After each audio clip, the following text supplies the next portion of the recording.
The Harbinger's sensors flickered as they detected the unusual electromagnetic patterns emanating from the third planet of an unremarkable yellow star. Captain Thexmora leaned forward in her command chair, mandibles clicking with interest as data streamed across her console. "Artificial signals, Captain," reported Science Officer Lethvarn. "Crude, but unmistakably technological in origin." "Interesting." Thexmora's violet eyes narrowed. According to Imperial charts, this sector was supposed to be devoid of sentient life.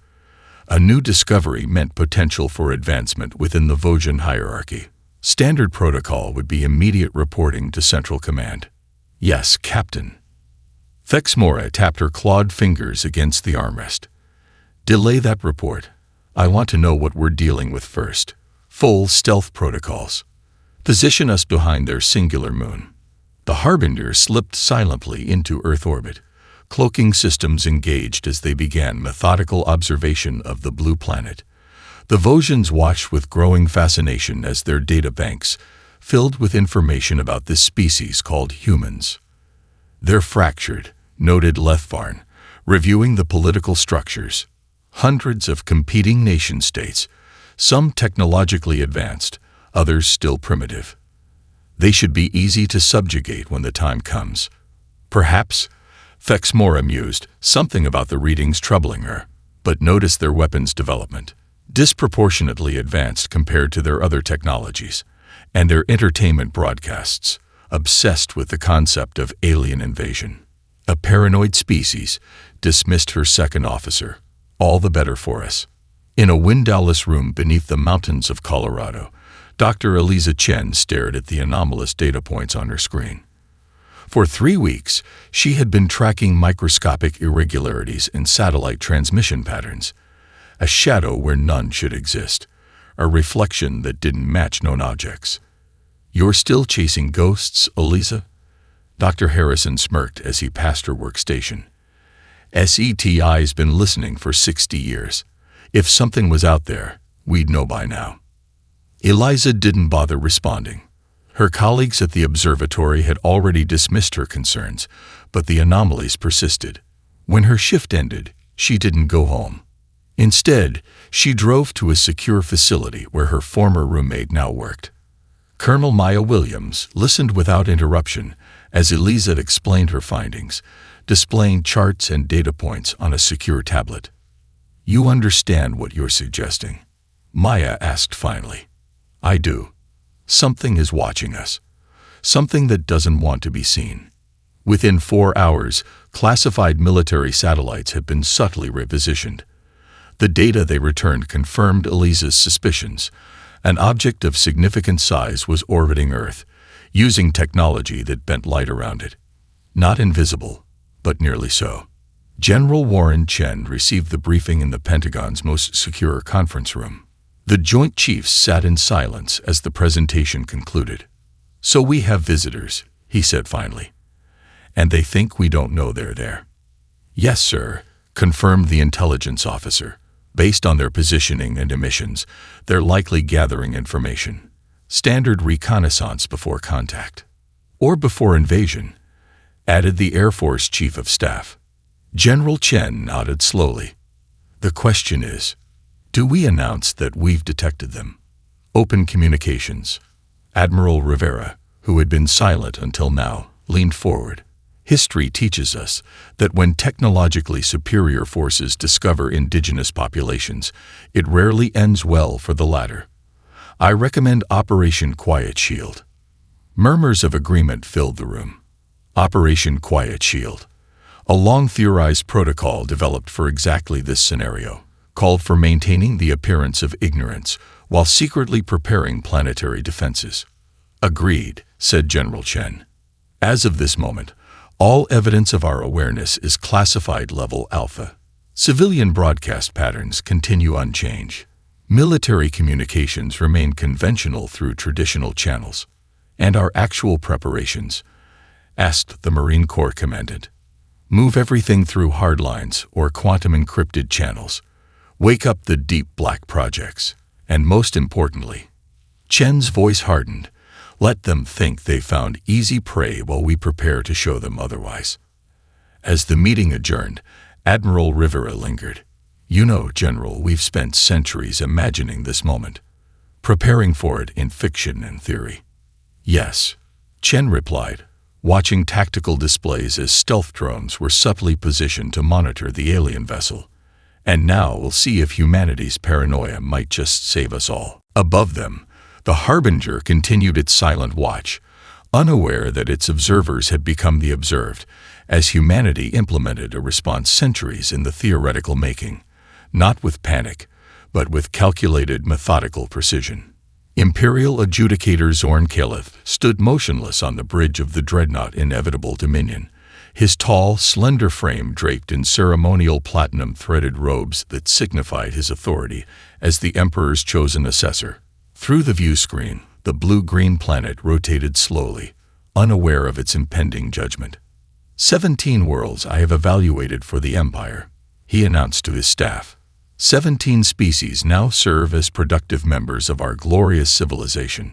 His aide, Sub-Adjudicator Miralen, bowed respectfully.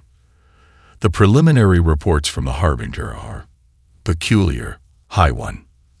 Zorn Calith gestured for the datapad. His brow ridges furrowed as he scrolled through Captain Thexmora's observations. Nuclear weapons alongside internal combustion engines. Advanced satellite networks but minimal space colonization. He tapped a long finger against the screen. "These contradictions require personal assessment. Prepare a delegation. We shall land near their largest governing assembly." "The United Nations, High One," Miralen supplied, "located in a region called Geneva." "Yes," the adjudicator nodded. "Let us see how these humans respond to their first glimpse of the stars." Ambassador Imani Okafor received the classified briefing 15 minutes before the alien craft entered Earth's atmosphere. While the public remained unaware of the impending first contact, the world's leadership had been secretly preparing for weeks. "They've chosen to land on the parade grounds outside the UN complex," General Takahashi informed her through secure channels. "Delegation size appears small, likely diplomatic rather than military." "And our response?" Imani asked, maintaining her composure despite the historical significance of the moment. "Welcoming but cautious. The Swiss Guard will form your visible escort. Ceremonial, non-threatening. Behind them, 3 mechanized infantry companies with our newest prototype weapons. Visible enough to send a message, restrained enough to avoid provocation." Imani nodded, straightening her formal diplomatic attire. "Let's hope they can read our signals as clearly as we've been reading theirs."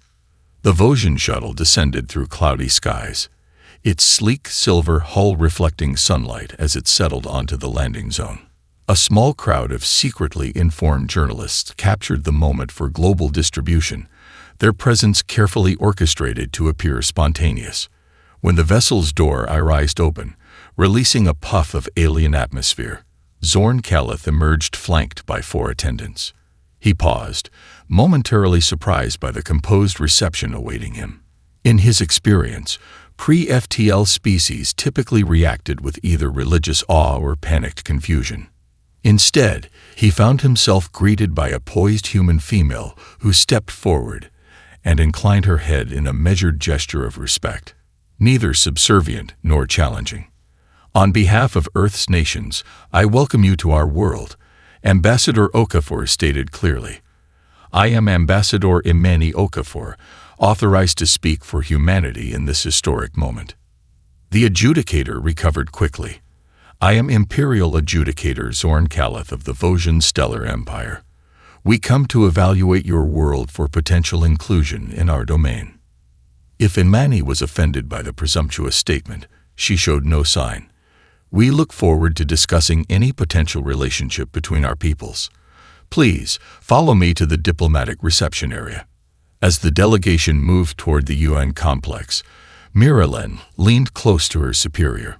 "They do not seem surprised by our arrival, High One." "An astute observation," Zorn Calith murmured. "And notice their security formation.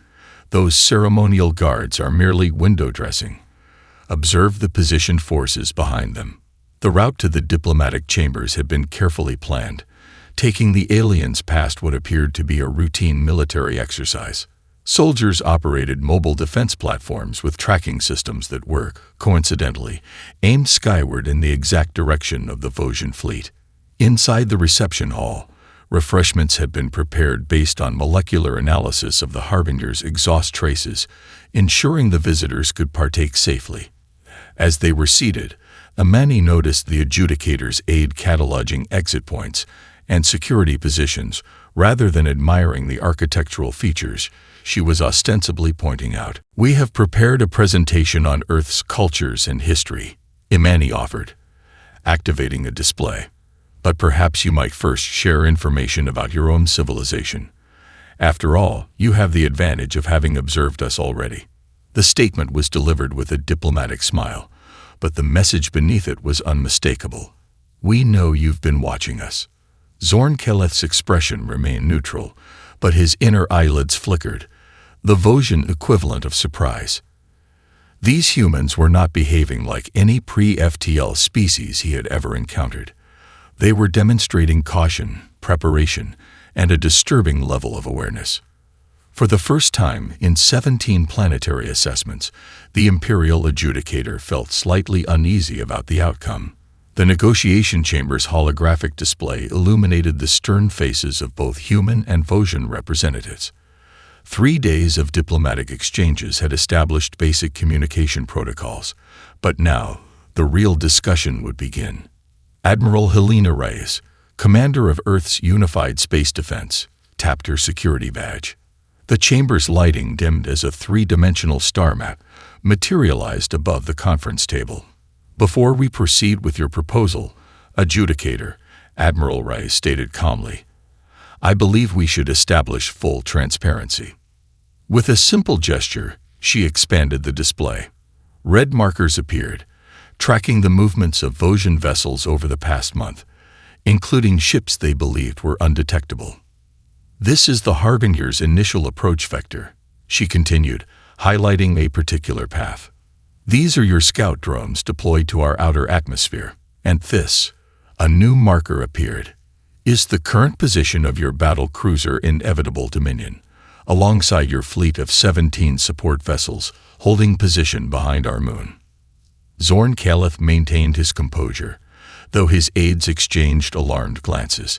"Impressive observational capabilities for a non-spacefaring species," he acknowledged, "though I notice your own orbital assets are quite limited.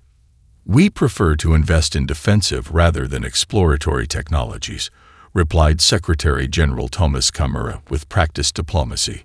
"A cultural preference, you might say." The adjudicator's expression shifted to one of patronizing amusement. "A wise species knows when to accommodate superior civilization.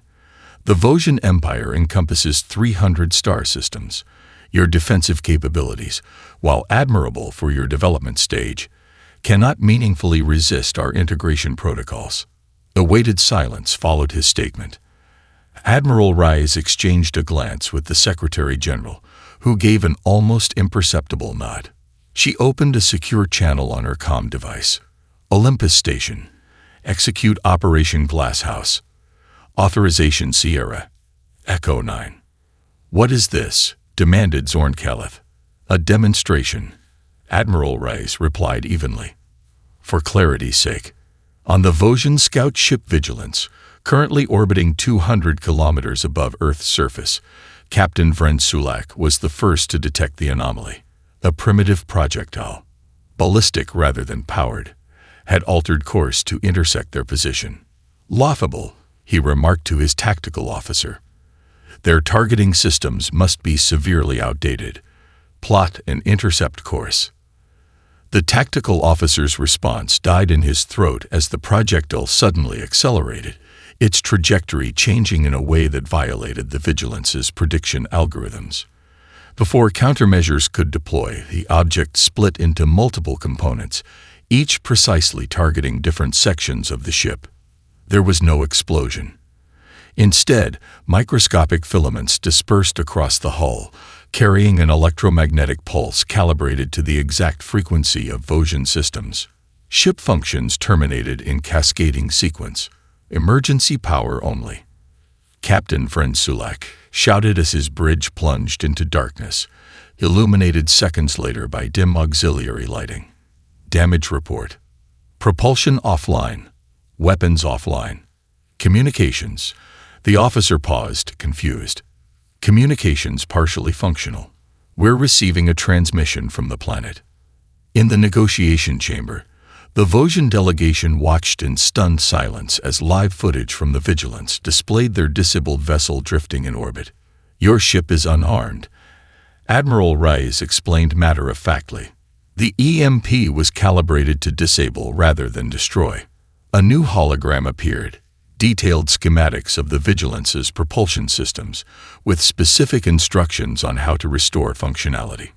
We're transmitting repair procedures to your crew now, she continued. They should be operational again within 6 hours. Zorn Kileth's composure finally broke. How do you possess internal schematics of our vessels? He demanded. Secretary General Camera leaned forward. Adjudicator, we have monitored your observation of Earth for weeks.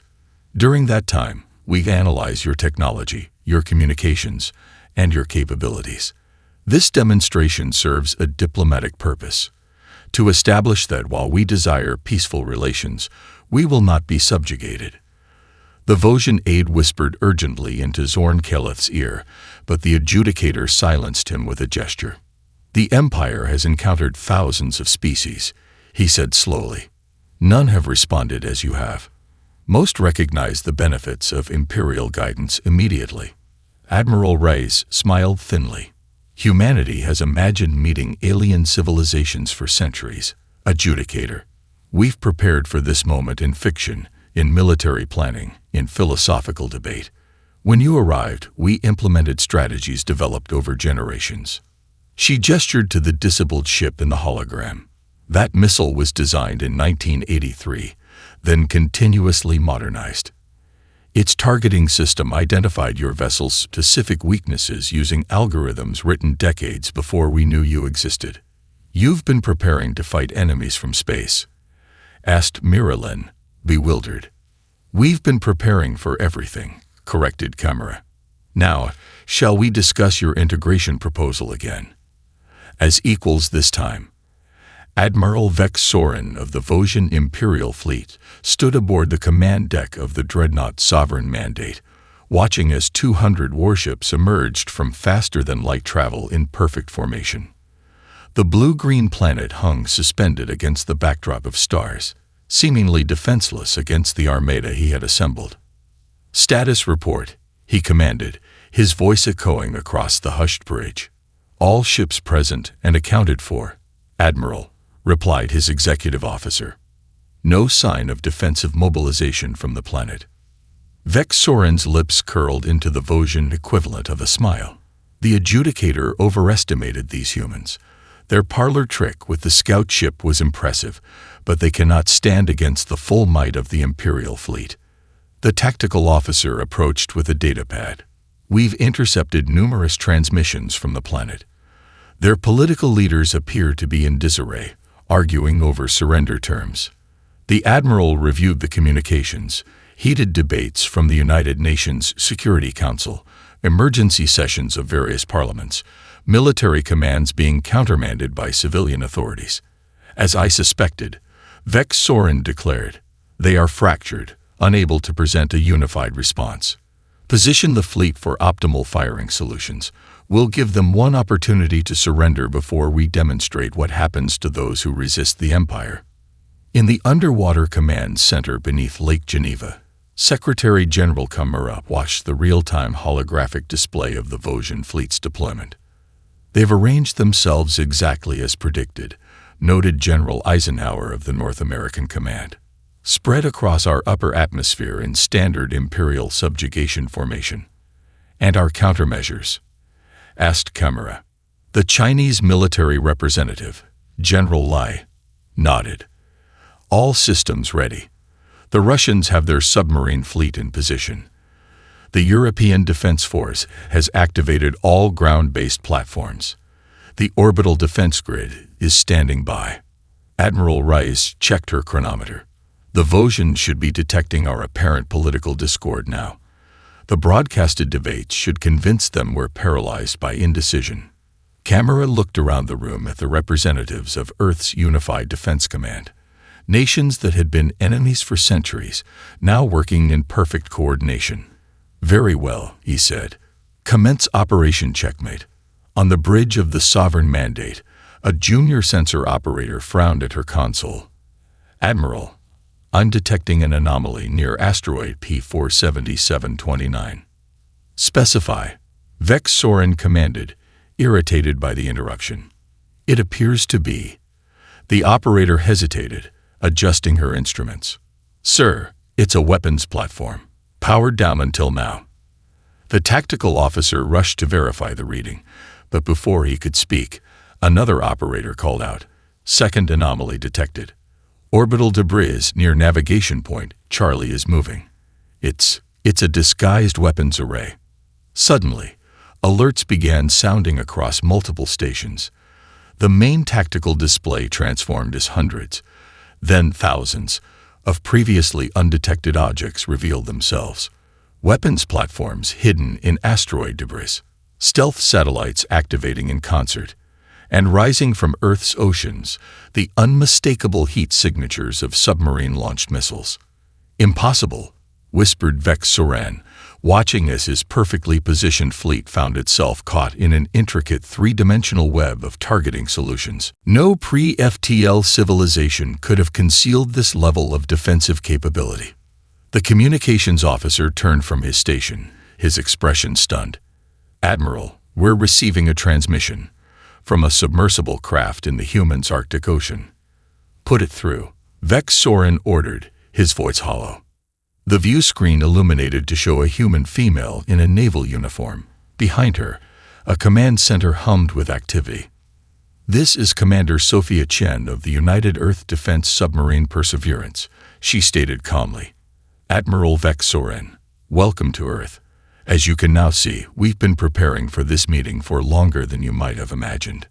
She gestured, and the display split to show the Vosgian fleet surrounded by activated Earth defenses, each Imperial vessel targeted by multiple weapon systems.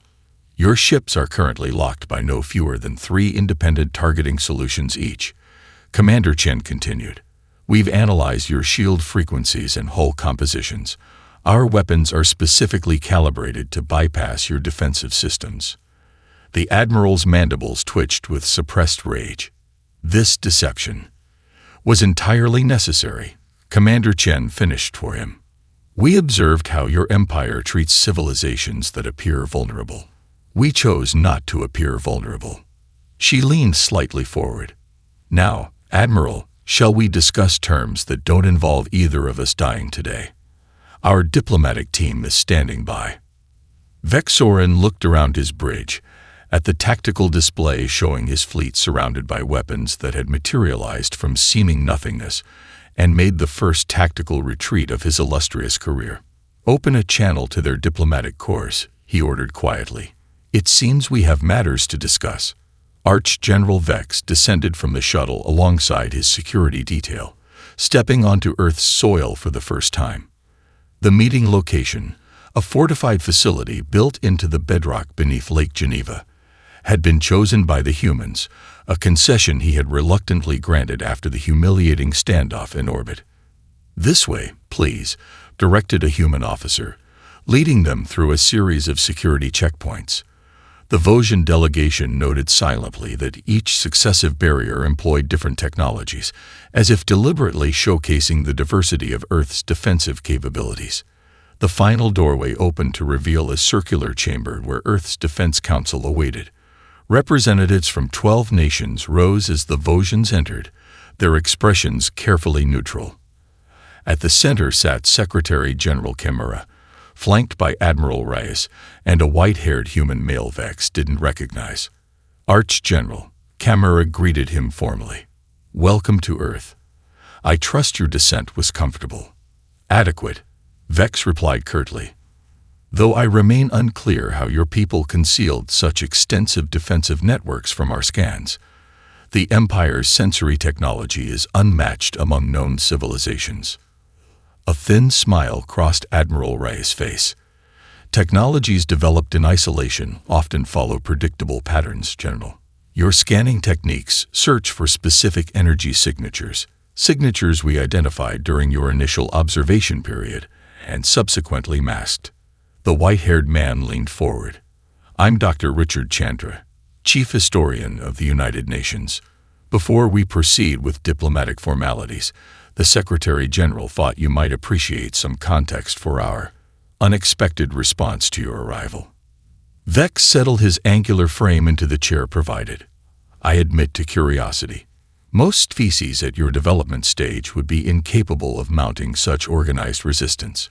Some explanation would be appropriate. A tour first, perhaps, suggested Camera, rising. It might prove illuminating. The Vosgian delegation was escorted through a section of the facility housing what appeared to be military training grounds. Through observation windows, they watched as soldiers practiced combat in various simulated environments. This chamber reproduces the atmospheric conditions of Vosgian colony worlds, explained Admiral Reyes, gesturing to a training room where troops maneuvered in elevated gravity wearing environmental suits. That one mimics low-gravity operations. The next simulates combat in methane-rich atmospheres. Vex stopped walking. These are all environments found within the Empire. You've been training to fight specifically against us. Not you specifically, corrected Dr. Chandra. Every theoretical environment where humans might encounter non-terrestrial species. This facility was built 70 years ago, long before we detected your presence. The Arch-General's confusion was evident. Why? Your species had no enemies in space, no contact with extraterrestrial civilizations. The humans exchanged glances before Secretary General Camera led them into a darkened auditorium. To understand that, you need to understand us. The room illuminated with a historical display, a holographic timeline of human warfare stretching back thousands of years. We have always been our own greatest threat, Camera explained as images of ancient battles gave way to modern conflicts, and paradoxically, our own strongest teachers. The display showed the Battle of Thermopylae, outnumbered Greeks using terrain against Persian invaders. It shifted to the siege of Stalingrad, desperate defense against overwhelming Nazi forces. Then the Vietnam War, technologically superior Americans confounded by guerrilla tactics. These conflicts taught us that superior technology and numbers don't guarantee victory, continued Admiral Reyes. Adaptation, innovation, and the will to resist often prove decisive. The images shifted to show early science fiction, War of the Worlds, Independence Day, countless stories of alien invasion. We've imagined meeting you, or someone like you, for centuries, Dr. Chandra explained. Our literature, films, military planning, all contemplated how we might face technologically superior invaders. Vex watched the progression with growing comprehension. You were preparing to fight an enemy that didn't exist. We were preparing for every possibility, corrected Camera. By fighting versions of ourselves for millennia, we created a strategic laboratory no other species possessed. A hologram showed the early SETI program, followed by classified military directives establishing protocols for extraterrestrial contact.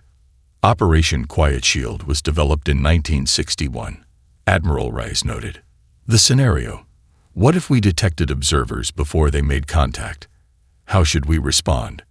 Understanding dawned on the Arch-General's face. You've been preparing for this specific moment for generations. Yes, confirmed Secretary General Camera simply.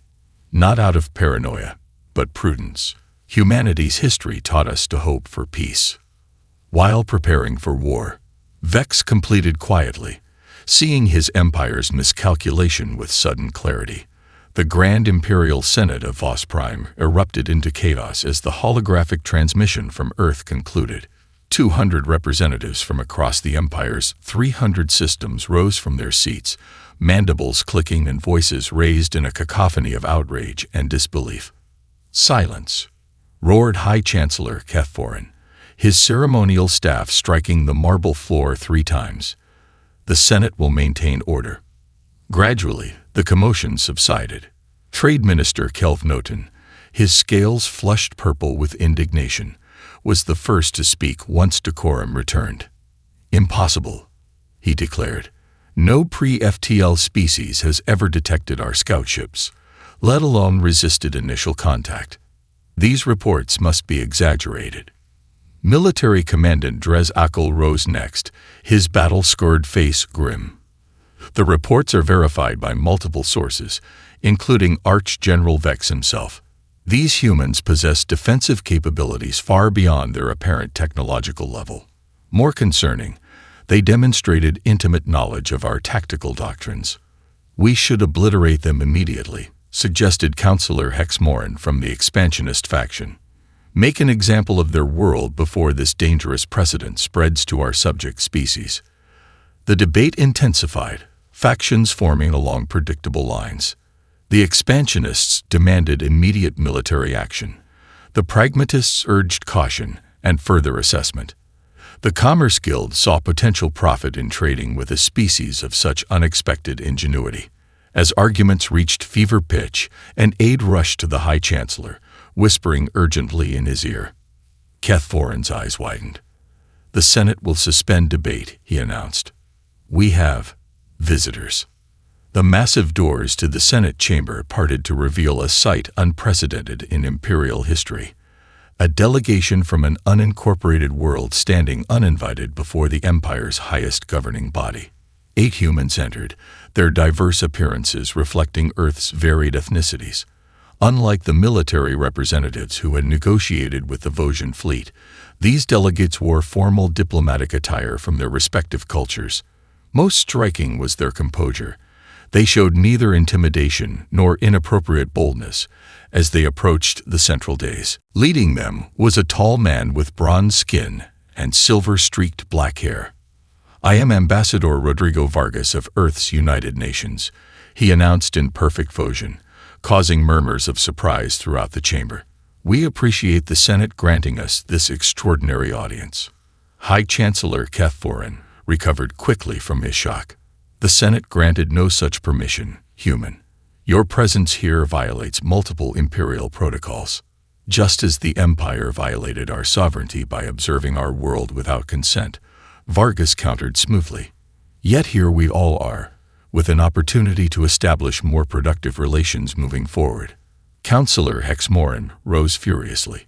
"You dare lecture us on protocol while trespassing in our most sacred governmental chamber? How did you even reach Vos Prime undetected?" "The same way we detected your observation ships," replied a woman beside Vargas. Dr. Eliza Chen, the astronomer whose initial discovery had alerted Earth to the Vosgian presence. "By paying attention to what others overlook." Before further objections could be raised, Ambassador Vargas activated a holographic projector.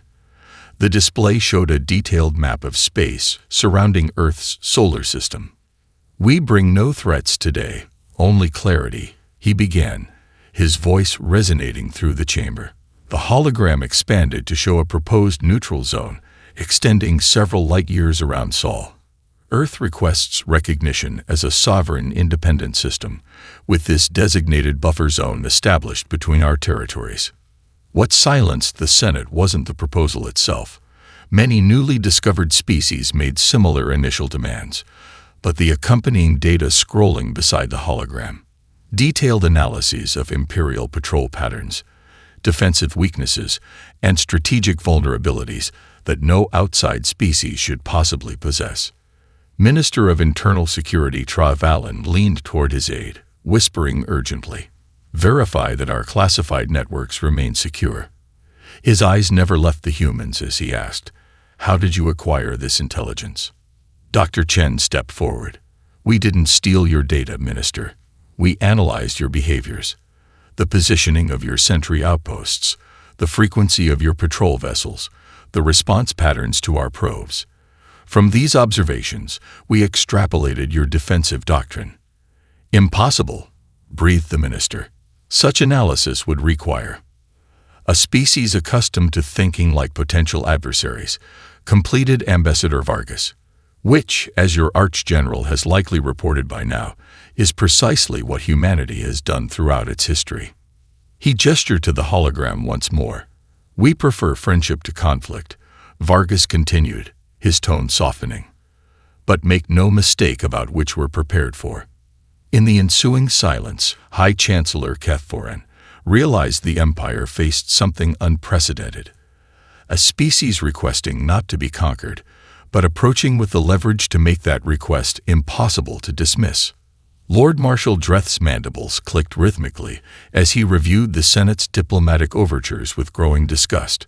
3 cycles of debate had led to this, entertaining the absurd demands of a species that should have been subjugated within days of discovery. This weakness dishonors the Empire, he declared to the assembled commanders of the 9th Imperial Battle Group. These humans have bluffed their way into negotiations through theatrical displays and psychological manipulation. His executive officer, Commander Threll, approached cautiously. The Senate has authorized continued diplomatic engagement, Lord Marshal. They believe. I know what they believe, Dreth interrupted. That these humans possess some unprecedented defensive capability. But I have reviewed the actual data rather than the exaggerated reports. Their technology remains fundamentally primitive. He activated the tactical display, highlighting Earth's solar system. The Senate fears what they do not understand. I intend to provide clarity through decisive action. Commander Threll's scales paled slightly. You're proposing military action against Senate orders. Dreth's eyes narrowed. I am proposing we conduct a training exercise. Near enough to this neutral zone the humans have demanded to demonstrate the actual balance of power. His clawed finger traced the planned route. Should they react aggressively, we would naturally be forced to defend ourselves. Admiral Jessica Kwan reviewed the incoming data on the bridge of the UES Indomitable. Earth's newest space vessel blended human innovation with elements of reverse-engineered Vojan technology, the first tangible result of the tentative technological exchange program established during initial negotiations. Confirmed, Admiral, reported her tactical officer. Vojan battle group detected approaching the Perseus limit. Configuration suggests the 9th Imperial Fleet under Lord Marshal Dreth. Kwan's expression remained impassive, though she noted the significance of this development. Dreth commanded the Empire's most aggressive battle group and had publicly opposed diplomatic relations with Earth. Interesting timing, she remarked. The Senate vote on our proposed treaty is scheduled for tomorrow. Lieutenant Commander Okafor looked up from his station. They're transmitting standard patrol notifications, but their formation is unmistakably offensive. Kwan tapped her command console, opening a channel to Earth Defense Command. This is Admiral Kwan. The 9th Imperial Battle Group is approaching with hostile intent, requesting authorization for protocol checkmate. Secretary General Kimura's response came without hesitation. Authorization granted, Admiral. Proceed as planned. Kwan turned to her crew. Battle stations. Signal Perseus Squadron to deploy in sunburst configuration. Lord Marshal Dreth observed with satisfaction as his 12 heavy cruisers approached the designated coordinates. The human response had been predictable. 5 vessels moving to intercept his battle group. Pathetic, he commented to Commander Threll. 5 ships against 12. And look at the primitive design of their vessels. Threll studied the sensor readings with more concern. Lord Marshal, I'm detecting unusual energy configurations from the human ships. Their drive signatures are fluctuating. Irrelevant, Dreth dismissed. Launch fighter squadrons in standard Imperial formation. Let's demonstrate proper military doctrine to these amateurs. The sleek Vojan fighters deployed in perfect geometric patterns, a display of coordination refined across centuries of Imperial expansion. Tactical doctrine called for overwhelming the enemy's defensive capabilities with synchronized attack vectors. But as the fighters approached their targets, the human vessels did something entirely unexpected. They began to fragment. What's happening? Demanded Dreth as alarms sounded across the command deck. The human ships are separating, reported the sensor officer in disbelief.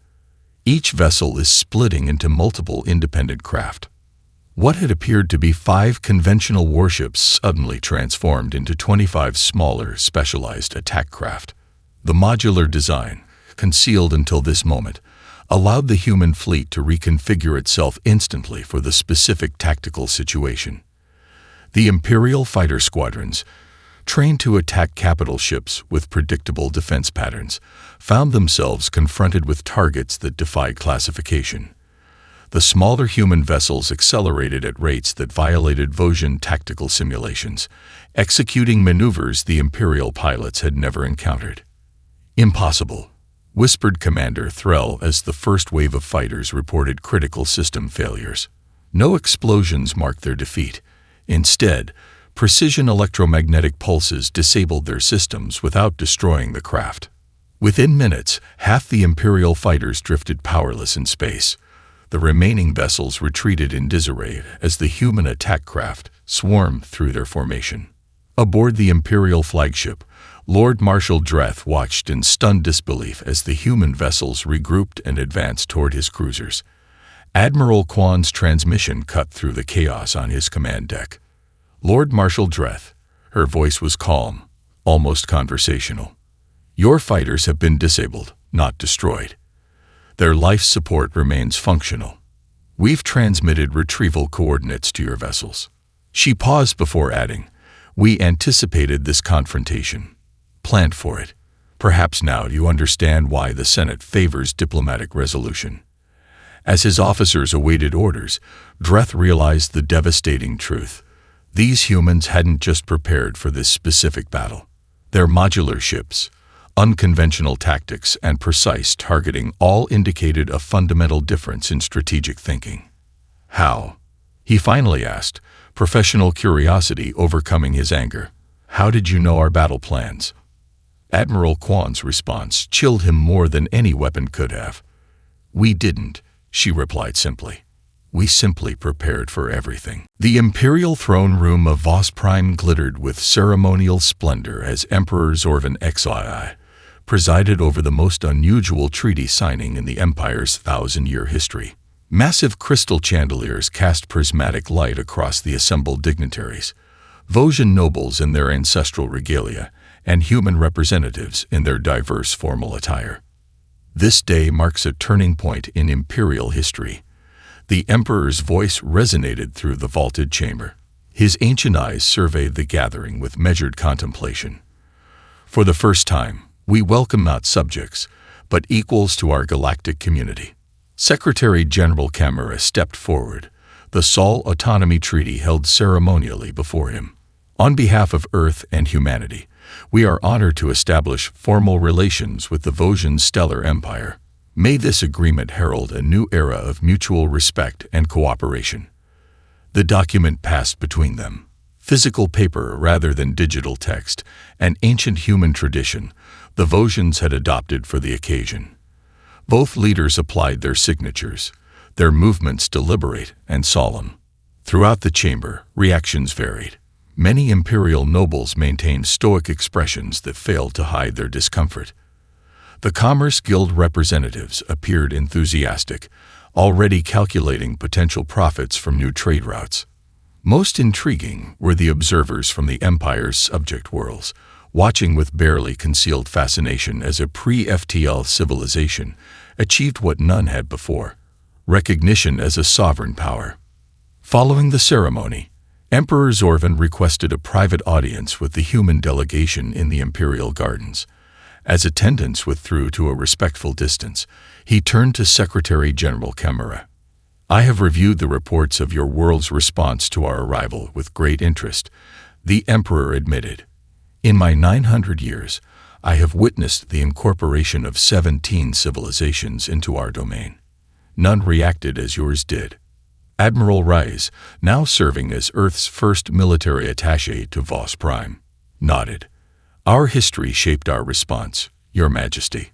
We've learned to consider all possibilities, especially those we hope never materialize."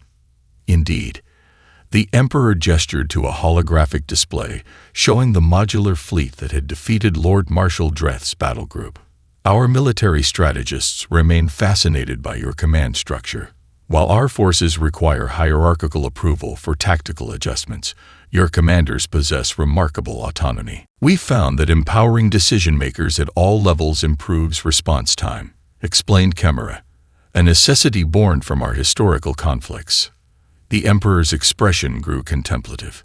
What most concerns my advisors is not your weapons, but your strategic thinking. Your species seems to possess an unusual capacity for adaptive planning. We call it preparing for worst-case scenarios, Chimera replied. A habit that has served us well. I must ask, the Emperor said, his voice lowering confidentially, had we forced a full-scale conflict, what would have been your response? A momentary silence fell before Chimera answered carefully. Your histories speak of your empire as eternal, your majesty. Ours teach us that nothing is. We've learned to ensure our survival by preparing for all eventualities, including those we hope to avoid. The diplomatic response carried an unmistakable subtext that the Emperor understood perfectly. 6 months later, the first official human colony ship departed Earth's orbit, bound for Proxima Centauri. As humanity expanded cautiously beyond their solar system, ripples spread throughout the empire. On Tresforan, a subject world for 3 centuries, local leaders began studying Earth's defensive strategies. On Calamar, engineers attempted to replicate human modular ship designs. Throughout the empire, species that had accepted imperial rule without question began reconsidering their positions. In a classified strategic assessment, circulated among Imperial High Command, Earth received a designation no other world had earned. Approach with caution. Conventional conquest metrics do not apply. Admiral Vex, now serving as Imperial liaison to Earth, stood on the observation deck of Lunar Station Alpha, watching terrestrial lights glimmer across the night side of humanity's homeworld. Beside him, General Chen of Earth's Unified Defense Command followed his gaze. Your people are establishing outposts remarkably quickly, Vex observed. One might suspect you've been planning interstellar colonization for some time. We had the theoretical frameworks prepared, Chen acknowledged. Much like our defensive strategies. Vex turned to study his human counterpart. The Empire has existed for a millennium, General. We've encountered thousands of species, yet none quite like yours. Is that concern I hear, Admiral? Chen asked with a slight smile. Respect, Vex corrected. And perhaps a lesson the Empire needed to learn. Below them, humanity continued its preparations for peace, for exploration, and always, prudently, for whatever challenges the stars might bring. Their first confrontation with the stellar empire had established a single, unmistakable truth. Humanity would not be conquered. They would meet the universe on their own terms, carrying forward the caution and preparation that had defined their species since they first looked skyward and wondered what awaited them among the stars.